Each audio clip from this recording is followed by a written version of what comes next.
Hello, welcome. My name is Bridget, and I am the Safe Commune Program Lead for Foundation for Liberating Minds. And I'm joined today by Maury Turner. Hello. Maury, just to start us off and open up the space, could you share your name, your pronouns, who you're with, and your stake in this conversation? For sure. Salams, everyone. My name is Maury Turner. I can hear Anthony in the background. We are wrapping up with school for the day. My pronouns are they, them, theirs. I am the director of digital organizing and communications at Freedom, Oklahoma, and a trans parent or guardian in the Oklahoma public education system. Thank you. Like I had said, my name is Bridget. I use she, her pronouns. I am the head of the Safe Commune program and Foundation for Liberating Minds, where we work to build transformative justice networks and community safety together. Um, and I am coming to this conversation as a person who does not have children, but cares about children a great deal. And I would really love to understand better how to support parents, especially of 2SLGBTQ plus students right now in Oklahoma. It's a scary time. And I want to understand better how we can work together to keep each other safe. Um, so I'd love to start by just diving into what it looks like to build advocacy power and safety for 2S LGBTQIA plus children within the Oklahoma education system. Um, yeah, just some initial thoughts, Maury. Sure. Well, I think right now it is just, I think, wholeheartedly an understatement to say that 2S LGBTQIA plus youth and family face regular harm in their experiences in the Oklahoma public education system. And so I think one of the big things we want to think about all often, and I also think about, right, is that like as a parent, as a primary caregiver, like how are we working to build and create safety with our youth, our students, our kids, Mm-hmm. but also like all 2S LGBTQ plus kids, right, educators and families, and like where do we start with that really? Mm-hmm. Um, uh, because like we are parents in the public education system and trying to navigate that and just like all of the things you need from vaccinations and making sure that folks are up to date on their health records and have their physicals if they're playing sports, like all of these things too. And then that added level of like you've got your full-time job, having a child is a full-time job, and then also being able to be an active parent in your kids' education, like an active participant in your child's education, is really important. And also being able to be a support for teachers right now is very important too. And so trying to figure out where are the things that you can, ooh, let's be careful there. You might see him pop in a little bit too. But so ultimately, my bad. I am also really bad at a tangent, so bring me back. But what I'm saying is that trying to realize that one, you probably feel like you're drowning right now in any number of ways to get involved. But when we are talking about 2S LGBTQIA youth and public education specifically, it's not about just making sure you're creating a safe space for you and your child, like between the two of you, but it's how you are building on that outside of the two of you, right? So is it having a conversation? Like the first step is often having a conversation with your child's like teacher. And I would start with homeroom teacher once you get to middle school and high school, just to kind of see one, what type of person they are, right? You get to reach out to, thank you. You get to create a relationship with someone who is spending a good portion of time molding your child's mind, and also so many other people, right? And so that relationship is foundational when we are trying to envision a life for our youth beyond just our interpersonal relationship with them. Hmm. But there, I'll go ahead and stop and take a Yeah, step yeah, back. But I think that's such a good place to start. yeah. I think I was moved and like really activated with lots of ideas when we first talked about this, and I was thinking about I think when the problems are so big, at least I tend to think of like really really big solutions are the only kinds of solutions that we can use or even try. And I it was grounding to receive your reminder that you are a human and the teacher is a human, and you as two humans can just talk about how you are mutually raising this child, because or like caring for this child, because teachers, good or bad, are going to have a really big impact on your child. And so even if it is a teacher who is homophobic or transphobic, can perhaps like come up with more effective plans once you know that information. Um, in your experience, has there been, have you found it more helpful to expand that community via relationships with other parents? And like, what has that looked like for you?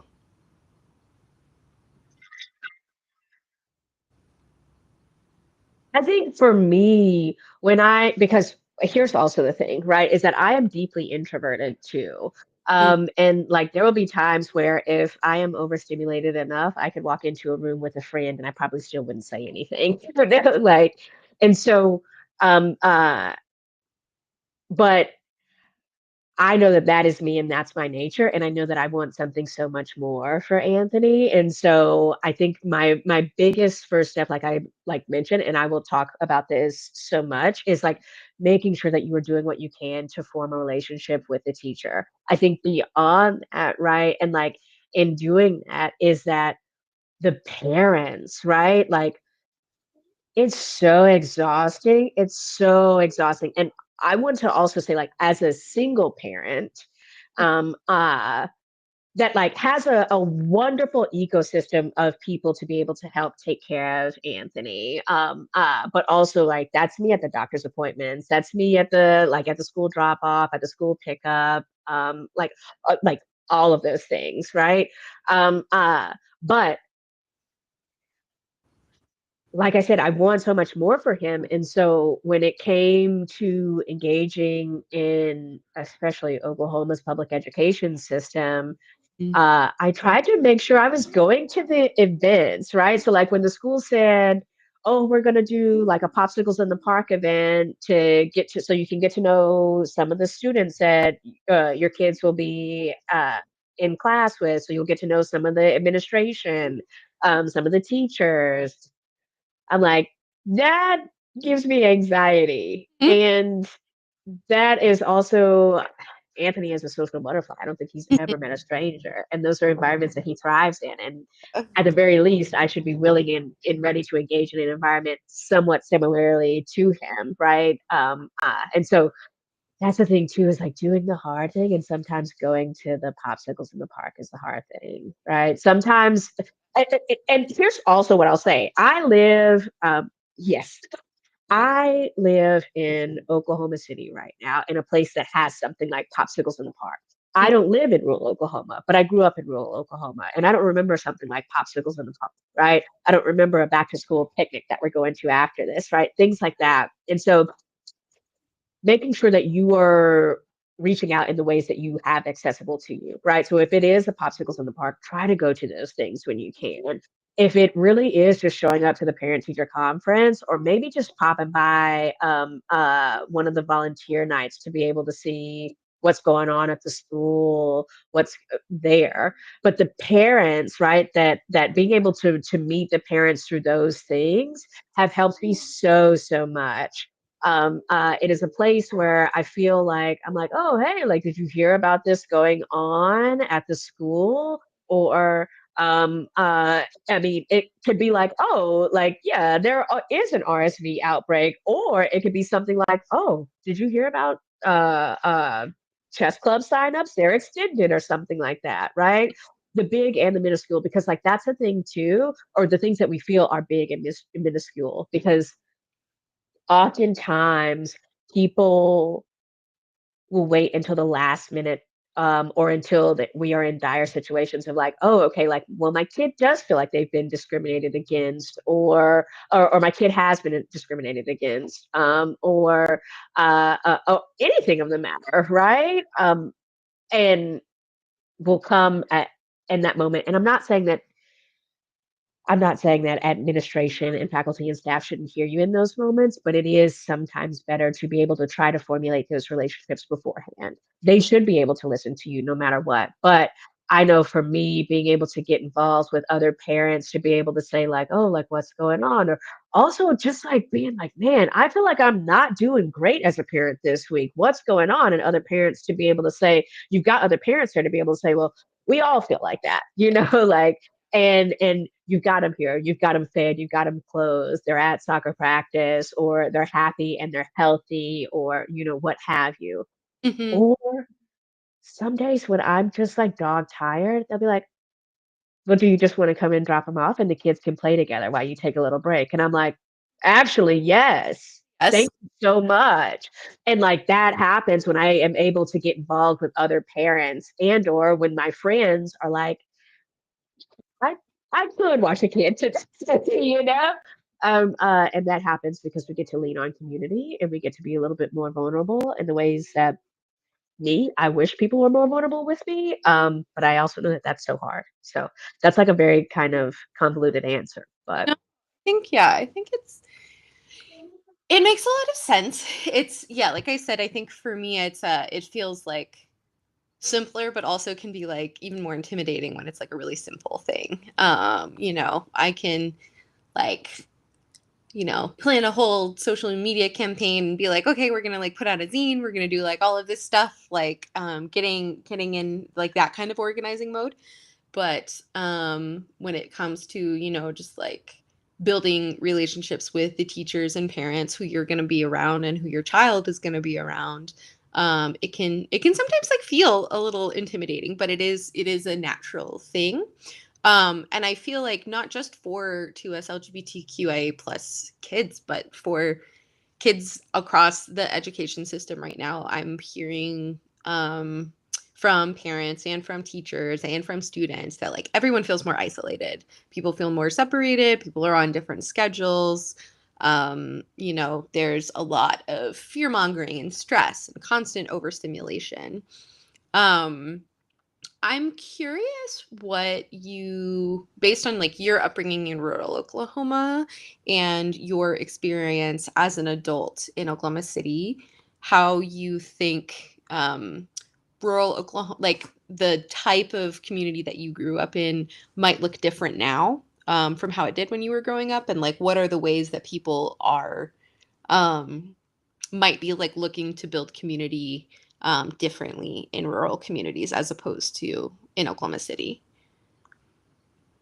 yeah, that's a good question. I think I'll start with like the end and try to work my way back. But it might be like metropolitan and rural, or maybe urban and rural, depending on like who you're talking to. But like I think the at the end of the day, right, community is still community. Like folks are looking for folks to be able to fellowship with in different ways, shapes, and forms. And so sorry. And so uh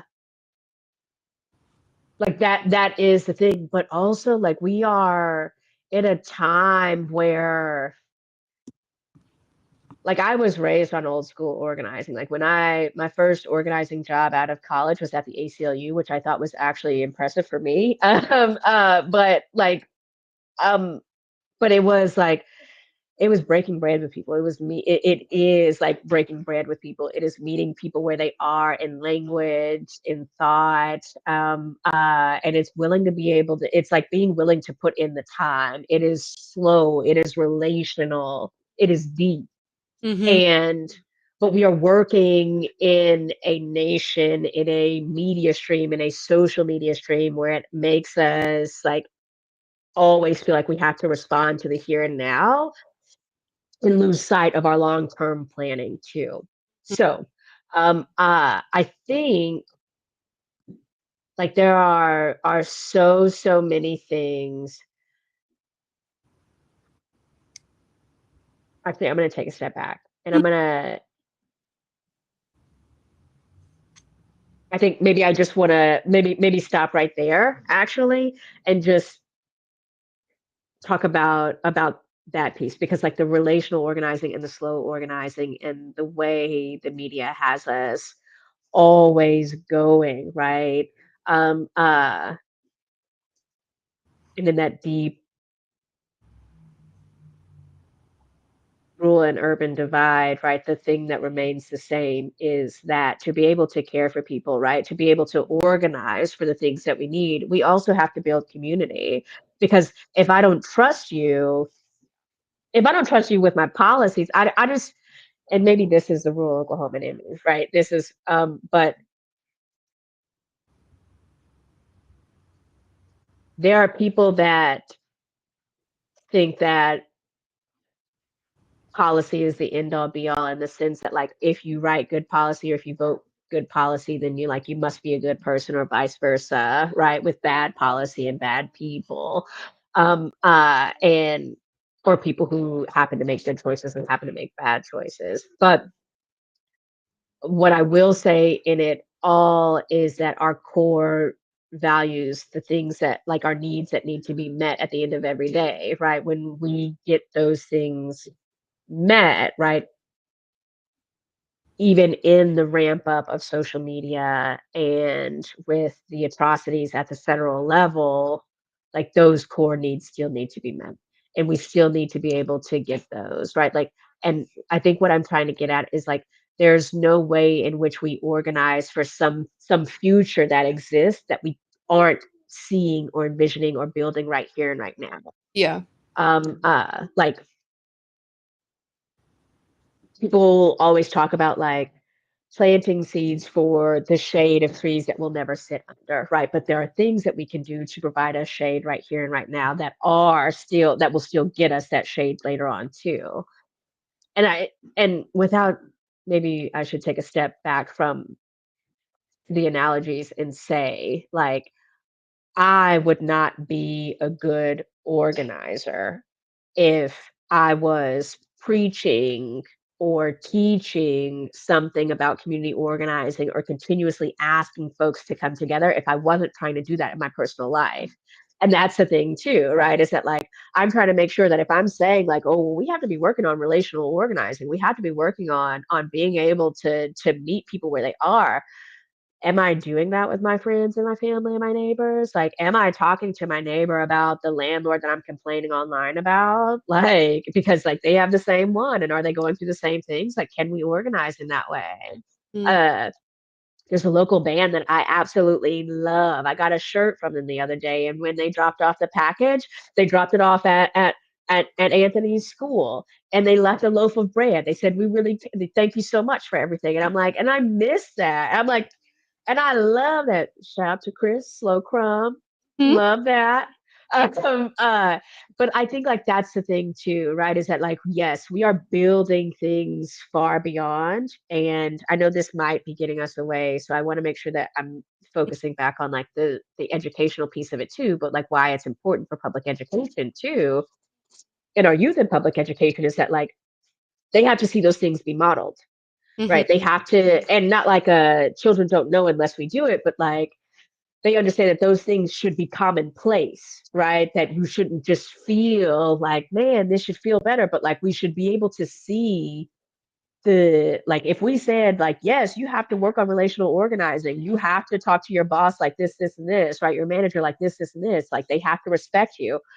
what does that mean? Like when you're talking to your teacher, right? And you're trying to advocate for yourself and get the things that you want and need, whether it's a gender neutral bathroom, right? Or more time during passing periods or equitable sex education, like Yeah. we have to be able to show folks that we are not just trying to teach everyone these things, but we're being active models for those things too. Like we can see those things be modeled in our everyday lives. Yeah. So sorry, that was a wild tangent to get to that point, but Yeah. yeah. I think Um, I feel like that leads us into our next question, which is how do people who are not parents help build safety for 2S LGBTQIA plus children and their families? I think it again comes back to this relational organizing. Something I've been hearing from so I've been having these conversations. Like we had a youth safety panel with like three young people. Um, uh, Building solidarity panel um, with four local organizers, um, and it feels like almost everyone I'm talking to like wants more community and needs more time, and I think that time is you I think it's our like a biggest one of the biggest luxuries right now is time.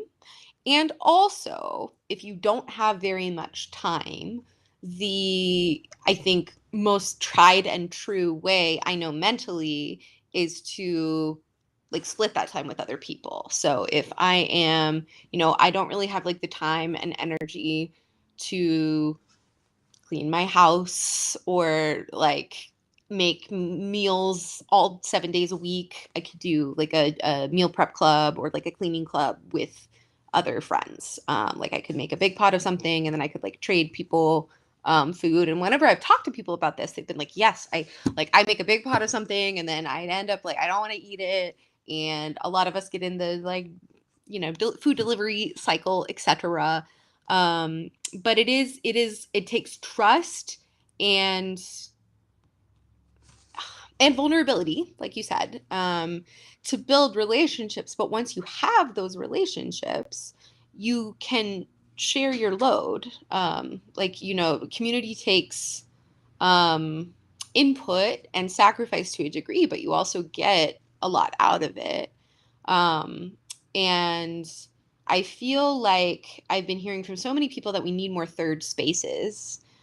Third spaces meaning like places that we can gather outside of work, outside of school, that is not like is not a business, is a place where people can just be, community centers, or is a business that is like that does build community. Like this might sound like a silly example, but skate more.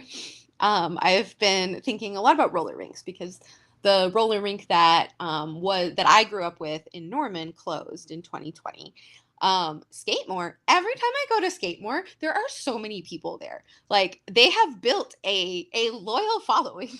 And it's all ages. Like I see older people, I see middle-aged people, I see younger people, and little kids who are just like skating circles around me, etc. Um, and I think about what it would look like to like build more spaces where we can build the kind of education, connection, resource sharing that we're envisioning for this world where people are equitable in the existing spaces where people are. Um, I tend to have like I get really, really big ideas. I was at Sooner Fashion Mall the other day, which, if you're not from Norman, historically, about half of the businesses are gone. Like, it's not a super active mall. I worked there in high school, and my friend came to visit from out of town, and she was like, "Oh, I'll just check out the bookstore." And I was like, "Oh, there's no bookstore. What are you talking about?" And I'm just like working at Annie Ann's. Um, but there's an arcade there now. There's a place where people could get massages. There is a little play area where kids usually are playing, and it is a cool space inside in Oklahoma heat. I like saw some older people knitting together. And it was just like opening up these ideas of like what could we do at Sooner Fashion Mall for the youth of Norman. But it's also, I think, another factor is like so many kids have so many activities, or the kids that are really falling through the cracks have a parent who's working multiple jobs because it's really hard to survive. Um, so I feel like I've had a lot of these like chaotic thoughts. And but I have a lot of care and energy. Like my friend who also doesn't have children, and I often say like, people say it takes a village, and like we want to be the village. Like we can't be the parents. That's not something that is happening in our future anytime soon. But we would love to be the village. It's just hard to know like where to plug in. Um, so I would just love your musings on that, of like where with like your current load, you do have a really good support system around you. So like seeing the way maybe non-parents around you are supporting you, and also thinking about like how people could cultivate newer connections, to build towards that kind of support. Uh, I don't know. I think like there are one just a ton of youth, and I think just most of my friends have kids, and so I'm thinking about like so I particularly think about the spaces of like particularly where one friend has a kid and another friend doesn't have a child, you know? Um uh and I think like that's I think being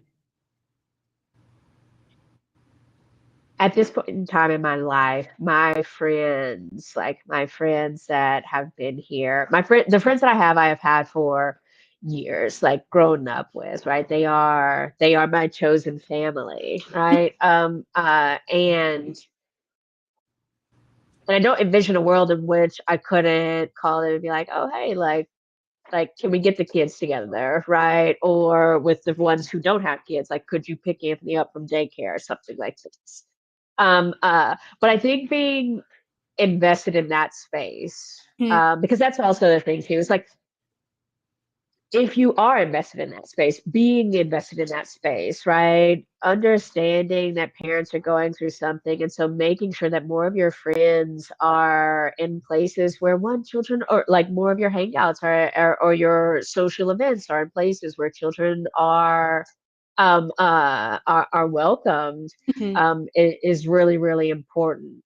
Um, but I also think it's so important because like we had this series called Solidarity Sessions, and Mhm. one of the things that it's making me think of right now is that in that time, like where we're trying to put together a care menu of things that we can give people, but things that we will accept from people.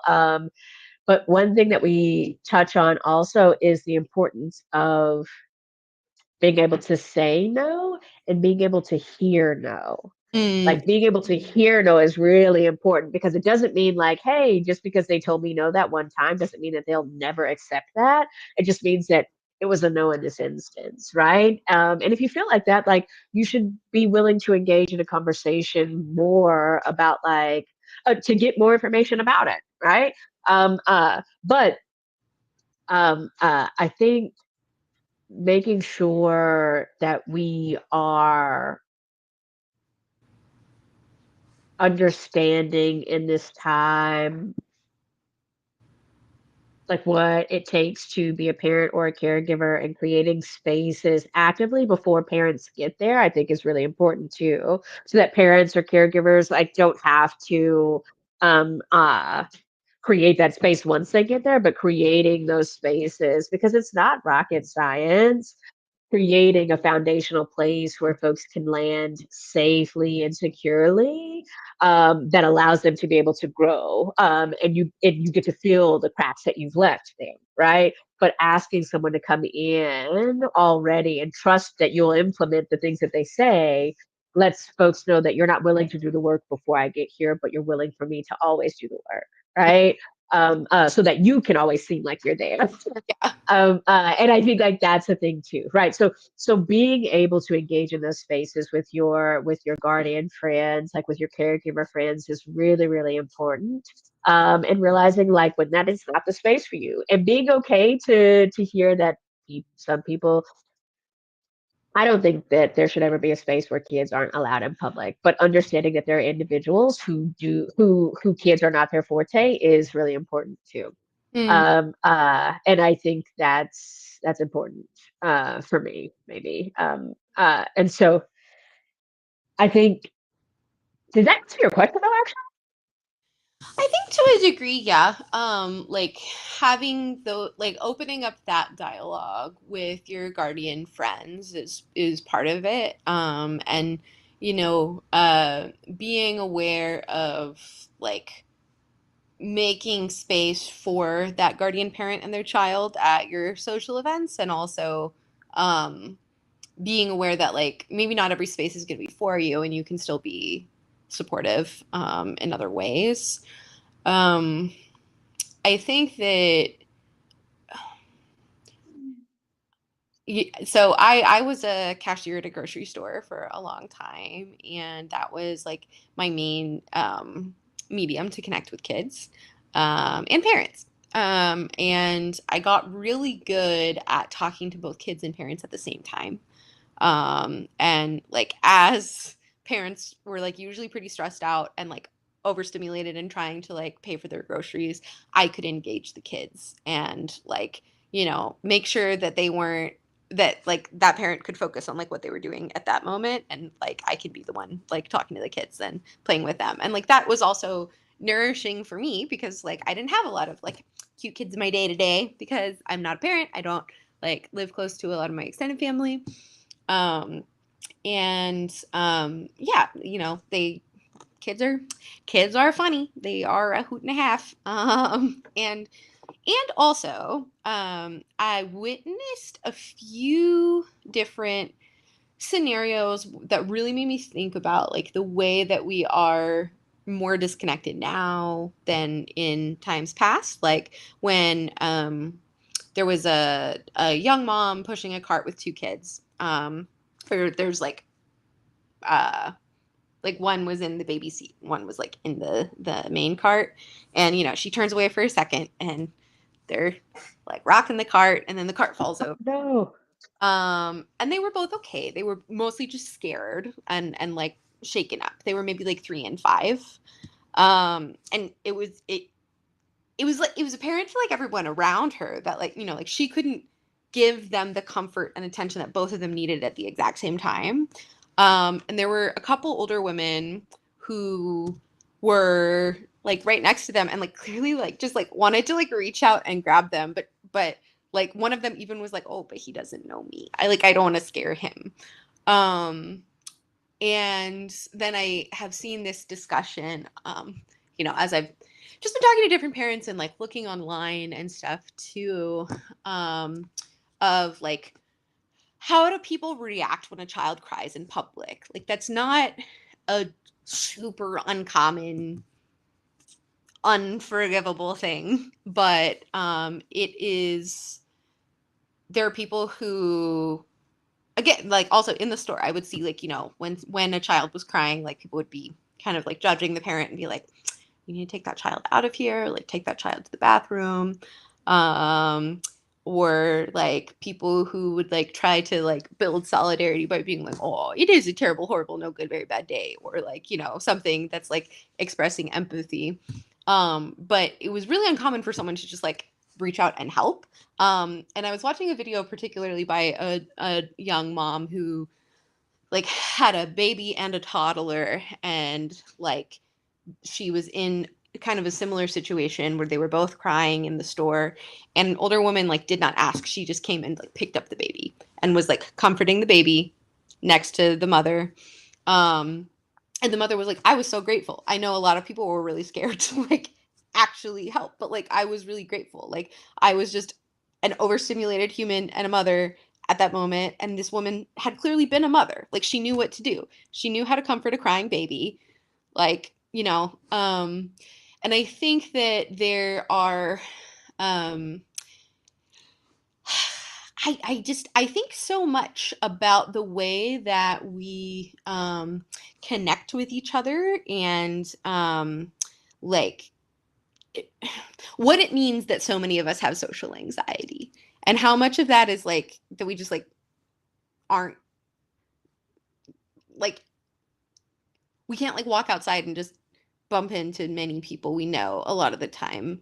I lived in an apartment complex for 8 years and I would try to cultivate relationships with my neighbors, but like a lot of the issues were we were on really different work schedules or there were addiction issues or other like tensions in the home that um made it difficult or like other tension, like there are any number of factors, but like once that initial relationship is established, you can like have more of those harder conversations and figure out what that looks like. Um and yeah, I think I'm thinking more about like how do we make those initial connections? Especially for and like keeping in mind that a lot of people are very online and I don't think also like want to be quite so online. But it's a hard transition to like talking in person. And there's this ever present like threat of it's becoming less safe, especially for 2SLGBTQIA children. Um, and I guess I'd like to reflect just a little bit on like what building those care networks from a place of isolation could look like. Um, because like you said, like your support system has been pretty established for a few years. And like when you became oh Are we back? yes. Sorry. Okay. Sorry, I don't know what happened. Okay. Um so yeah, would you have any thoughts or advice for people who are um Trying looking to figure out like where to build connection, like yeah, where to start. yeah, especially if like even things like when I was in high school, we had a gay straight alliance. And a few years later, there was no gay straight alliance at my high school. Because quote, like when I was talking to a younger person, they were like, well, like everybody was gay, so like we didn't need a gay straight alliance. Whereas like now, I think that is very, very needed. So like also thinking about, I don't know, like what are the spaces that we cultivate and what are the it's yeah, I don't know. It's hard to think about like starting from that place of isolation. When it comes to just like where to start, I think it's going to be uncomfortable, right? Like no matter where you are. And I think if you are going on this journey, whether it is allies support system, a personal journey of one you're going on your own, right? Is that like the first step is always the most difficult one. And so I think being willing to sit in that, to understand that like what you're doing when you say that you're going to be an ally, be a support system, it means to step out of a comfort zone that allows you to be comfortable 24/7. That is a privilege. To be able to be comfortable 24/7 is a privilege. And I think understanding that, sorry, I've got a little congestion, sorry, You're fine. is really important. Um, I think when it comes to building that relationship in a like stepping out of that comfort zone and building those relationships in a safe and authentic way, you have to figure out like what that looks like for you. Yeah, it very well could be online spaces for you. But here's the thing: even as we were talking about how scary and dangerous it is now, like these are the same things that our parents were thinking about when we were getting online, right? In chat rooms, So um, uh, I think like that's like really really important because I guess for a number of reasons. But I think understanding one that it is going to be uncomfortable and you have to be okay with being uncomfortable if this is what you are ready and willing to engage in. Um, uh, and I think making sure that no one's asking you to do something that's really going to make your life a complete 180 today, but we're asking you to take that next step, Mhm. right? And sometimes there will be an in-person space around you, and sometimes that means that you get to make the in-person space around you. And yes, it like could look like a GSA at your local school. It could look like the local community garden, right? It could look like putting up one of those like community libraries in your front yard, or a blessing box from Selfless Hands Foundation, right? Like it could look like a number of things that are in your wheelhouse, but it is that next uncomfortable step because it is inviting more people in, Yeah. right? And so I think like that's the thing, right? Is that if you are used to a small circle or isolation, then stepping into community organizing and community in general is going to be scary for you. But there are so many things that are on the other side that are exciting. And that is why, and life for 2S LGBTQ plus youth is one of the things on the other side. And that's something that we should always be ready and willing to engage in. You just have to figure out like, where is some place that's already your wheelhouse that allows you to be more comfortable, I guess, with the uncomfortable, right? And so, yeah. Yeah. Does that answer your question? I think it does. Yeah. And it also leads us into our third question. What values are strengthened or preserved by protecting 2S LGBTQIA plus children? Um, I feel like going into what you're talking about with like embodying like building community, when you said like I wouldn't be a good organizer if I wasn't like applying, asking people to do all of these things, and I wasn't like doing the same thing in my life, of like, okay, like go out and build relationships, build community, be vulnerable, ask for help, advocate for yourself, um and um so yeah, I think that when I think about the mentors that I had growing up, who like they were people who made me feel safe, they were people who made me feel appreciated, um and who I felt like I could be like my authentic self and like my creative self around. I think there is a lot more room for creativity and expression, and relating to people in different ways when we are working to set up a world that is safe for 2S LGBTQIA plus children. Um, and I think that a lot of the restrictions that are put on these children, or adults, often comes from a lack of care or like space for creativity that the people who are enacting those things had. This idea of like, well, um, when someone might say like, well, you don't complain about this because it was like even worse when I was a kid, or when you are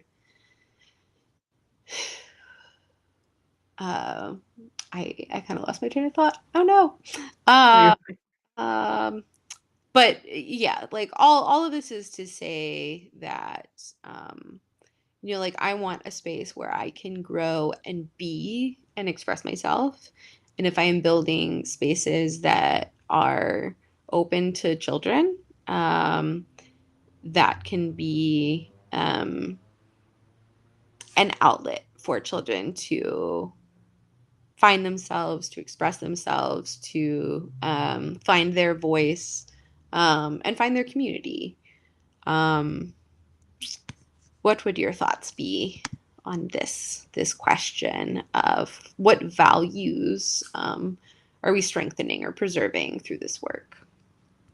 For sure, for sure. I think and that I wanna like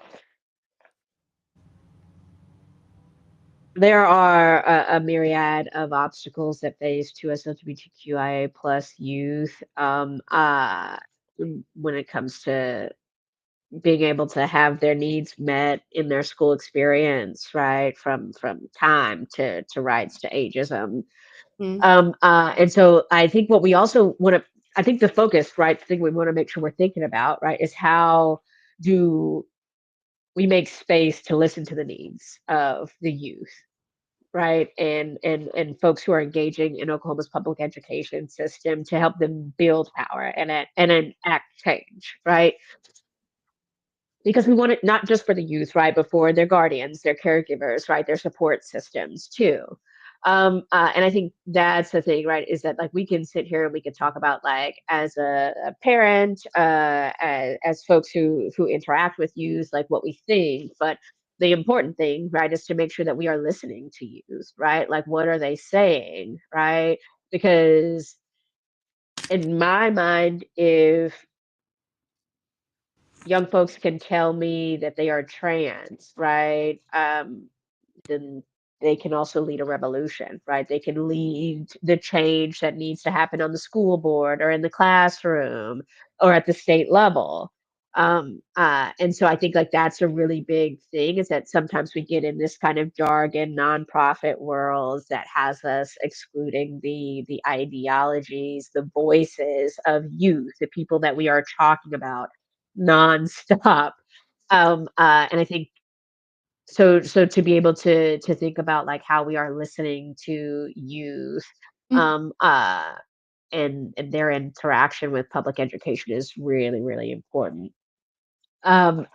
and to make sure that we're growing those spaces, not just for youth input, right? And those like third spaces that you're talking about, right? But in a way that we don't, not saying that we don't need third spaces because that's important, but like how do we make sure that folks are being able to share those thoughts and ideologies like beyond third spaces, right? That third space isn't just limited to like that the things that we share in the third space aren't just limited to the third space, right? What's that guiding principle I think that we always talk about, like what's learned here stays, or what's shared here stays here, but what's learned here leaves here. So like that thing, right? And so making sure that we're cultivating those spaces, right? And so I think about like our youth pen pal group that connects youth not only across the US, but across the world. Like we've got folks who are writing in from other continents, which I think is like so cool, right? Our youth support groups that happen. And our youth support groups are parents and educator support groups that happen too. These are all virtual groups. If you're just trying to figure out where other people are starting and where they're plugging in, what they're dealing with, I think those are good places to start. And a good place to build community, right? Like all of those things that we've talked about. And you can do that with Freedom Oklahoma because we have those things. But also, if you're trying to figure out how to start something like that in your area, then that's something we would love to be able to help with too. So, making sure that we are listening to the voice of young folks and not excluding them from this conversation that we are often having, because I think like that came from a big phrase slogan that I hope is not just a slogan, right? That came out of the South African disability rights movement, right? Is like nothing about us without us, right? And so the hope is that in no spaces, right, are we ever talking about people without them at the table. And so like the next time a conversation like this happens, right, I'd love, right, for the Youth Action Board to be a part of it, um, uh, or Teen Clinic to be a part of it, right? Like all of these conversations, like with youth educators.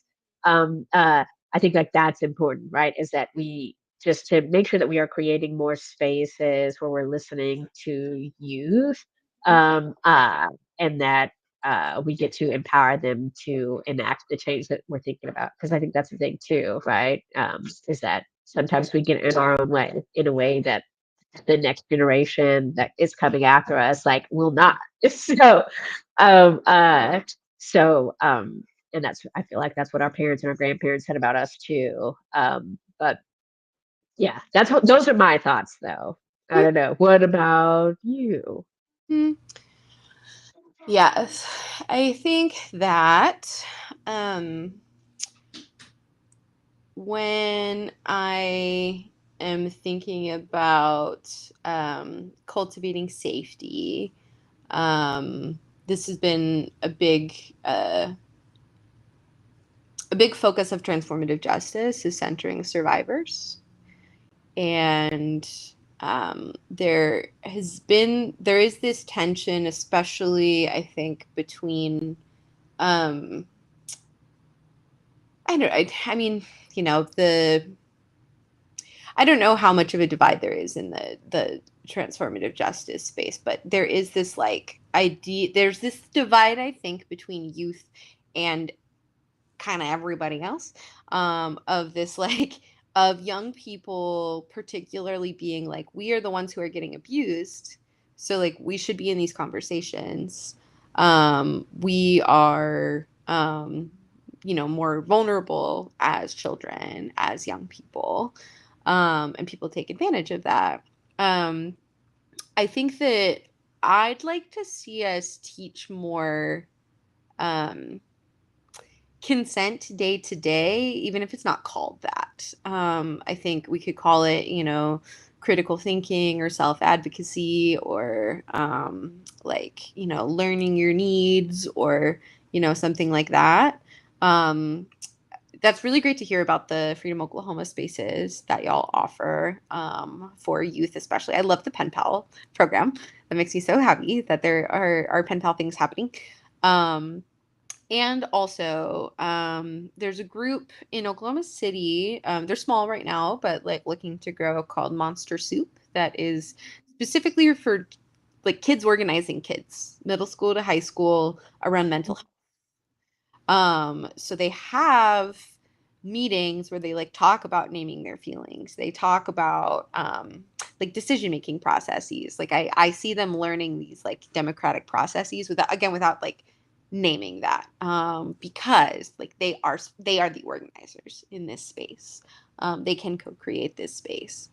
Um, and what I would like to do with the Safe Commune program is just continue to make room for more survivors to come and talk to us, for um, more people who are just interested in child safety, in community safety, in like understanding what community safety looks like, to join these conversations. And I think, to your point of like, it's more natural once you have a relationship. It's more natural to like, if you already have a relationship with your child's teacher and they are being bullied regularly, or like being called a slur regularly, like you have a relationship with an adult who is with them during the day, and you have some like expectations and norms and like a relationship established with that adult. So it could be a more accessible conversation at that point, as opposed to starting that conversation with a stranger. um, I could see tensions being even higher, and like comfort and animosity being at very different levels with that. So I think, not only including youth in the conversations, but cultivating spaces where they are able to continue to have those conversations.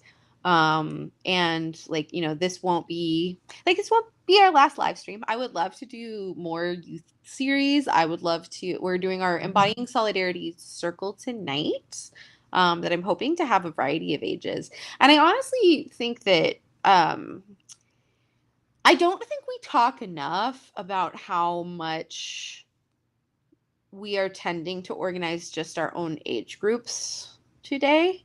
Like you just actually can't change society with one age group. Like if you're just organizing college students, you're not going to get very far.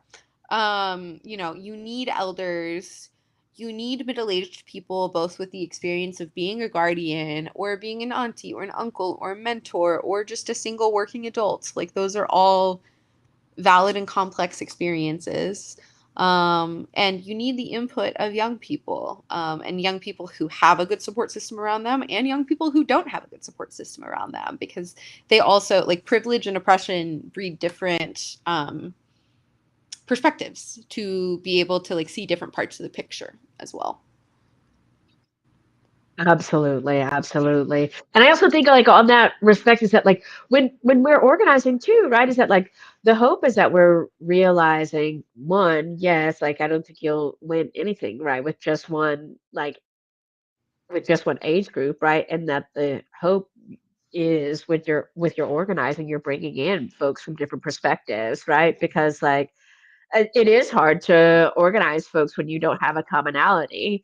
And so like making sure that when we are sharing, when we're growing, when we are building, right, that we are doing this in an equitable manner, that we don't always have to be the front person, the mouthpiece of something, right? And I think like that's the power of organizing is that we get to I think it teaches us how to be humble.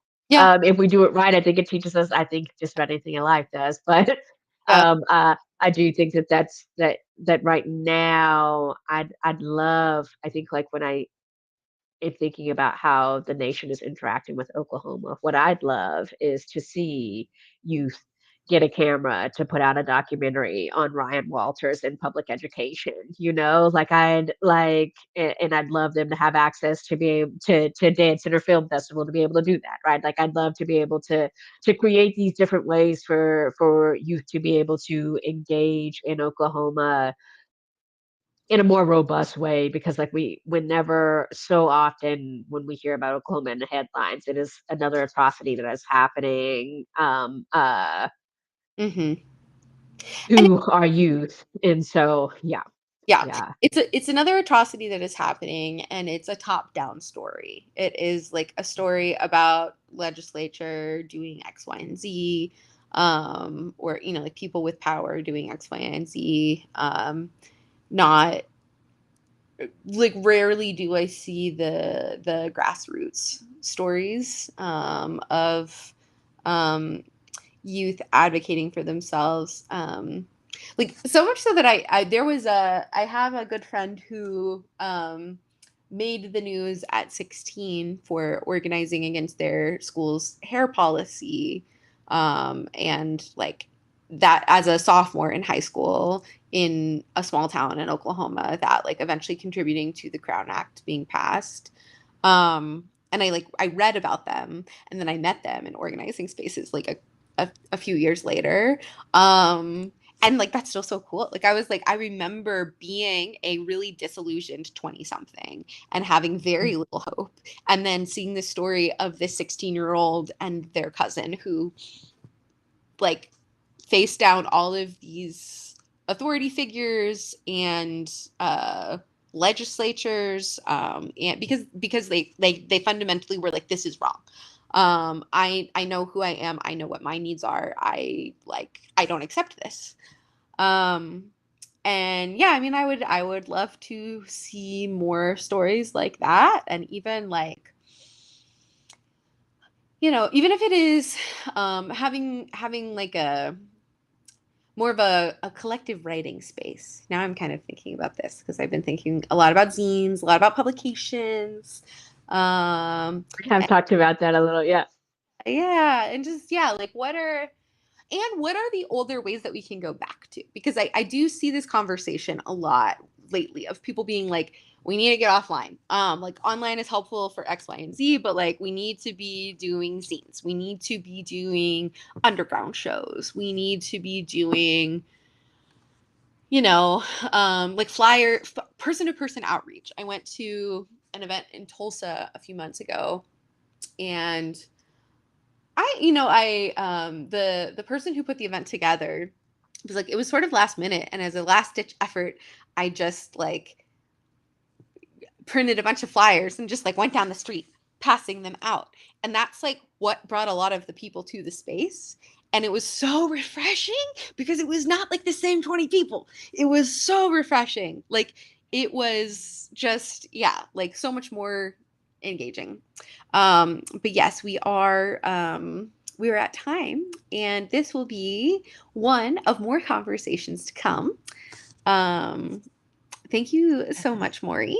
Is there anything that you would like to put in there before we close out?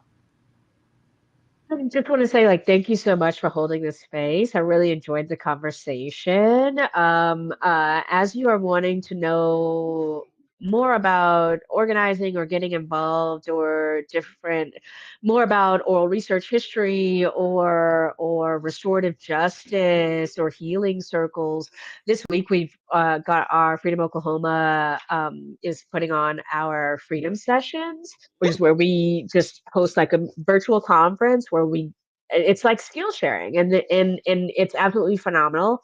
So I can't express enough. There's still plenty of time to register. It's virtual, it's free, it's Saturday.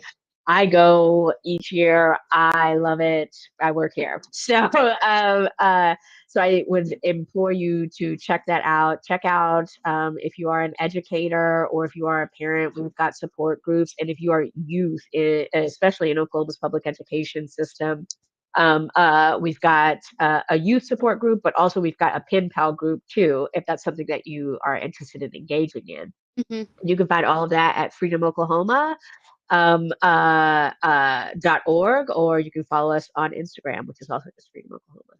Yes, yes. I will be doing a session at the Freedom Sessions on Saturday about transformative justice. So you can stop into that one and learn a little bit more about transformative justice. Um, Foundation for Liberating Minds is also a space for co creation and community building. We will have a circle tonight about embodying solidarity. That's going to be a seasonal circle. So it's going to be happening every 3 months. This one is our summer circle. And it is our first one to just really dig into those feelings of like, what does that look like embodying that in your day to day? We are going to be facilitating a series on rebuilding the village. There are going to be a few ways to plug into that conversation in person and online, so keep an eye out for that. You can find more information at foundationforliberatingminds.org or find us under FLM on Facebook or Instagram. And thank you all so much for joining.